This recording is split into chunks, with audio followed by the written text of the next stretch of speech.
Hello. If you are watching this video, it's evident that you are struggling with the fear of flying. Firstly, it's essential to recognize that you are not alone. Approximately 30% of the global population shares this concern, and it's worth noting that this phobia can be perfectly addressed, despite it often seems overwhelming. My name is Alex Garrosh. I'm a professional pilot holding both American and European licenses. I'm also a psychologist specializing in treating the fear of flying, anxiety, and psychological trauma. Over the past 15 years, I've assisted over 14,000 individuals in significantly enhancing their well-being during air travel. I'm happy to support you as well on this journey. Since your flight is just around the corner, I recommend breaking the process into two parts. In this video, I will cover the most crucial aspects to help you understand the nature of your fear of flying better. Afterward, I'll provide you with some recommendations to make your upcoming flight more relaxing and less distressing for both you and your psyche. The second part will explore the phobia more deeply, but we'll address it once your upcoming flight is behind you. So, let's dive into the core issue.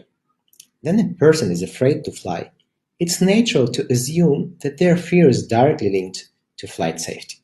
It's worth noting that approximately 30% of fearful flyers don't perceive a threat to flight safety, but rather to their own body, physiology, and psyche. Whether you fall into the 70% who associate danger with the aircraft, or the remaining 30% who feel the threat internally, I'm confident you'll gain valuable insights from this app.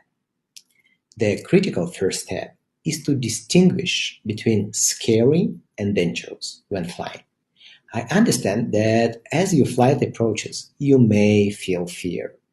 Evolutionarily, our minds are wired to seek a logical justification for our fear by examining our external environment. In this case, we listen intently to engine sounds, observe flight attendants' face expressions, monitor turbulence, read reviews from other anxious flyers, watch series about airplane crashes investigations, and engage in actions that reinforce our brain's belief that flying isn't just scary but inherently dangerous.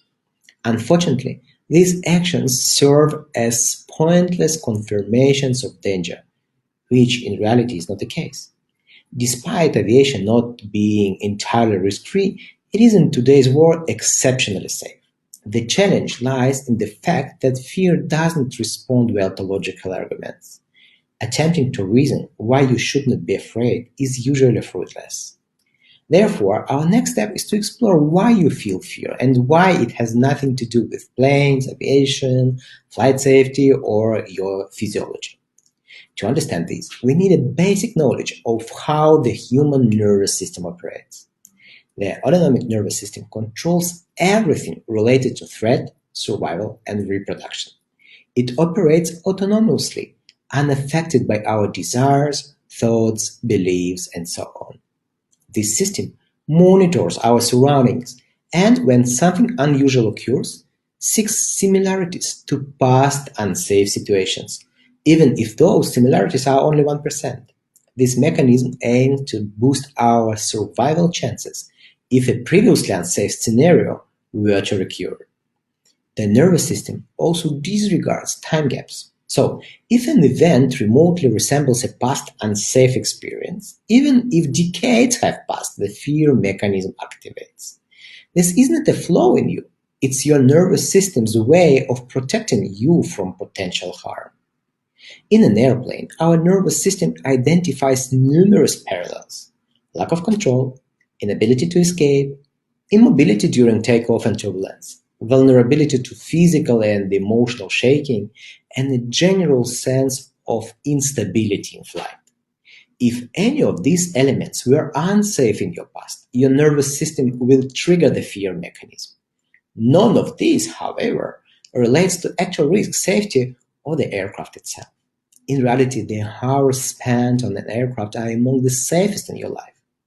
Websites like Flightradar24 display around 20,000 planes in the air at any given moment. Even if we assume that just 0.01% of these flights had safety issues, all of them would have crashed by now. The fact that they are in the air illustrates the highest possible level of safety. Today, the likelihood of being involved in an aircraft accident is approximately 1 in 14 million, with a 50% chance of survival.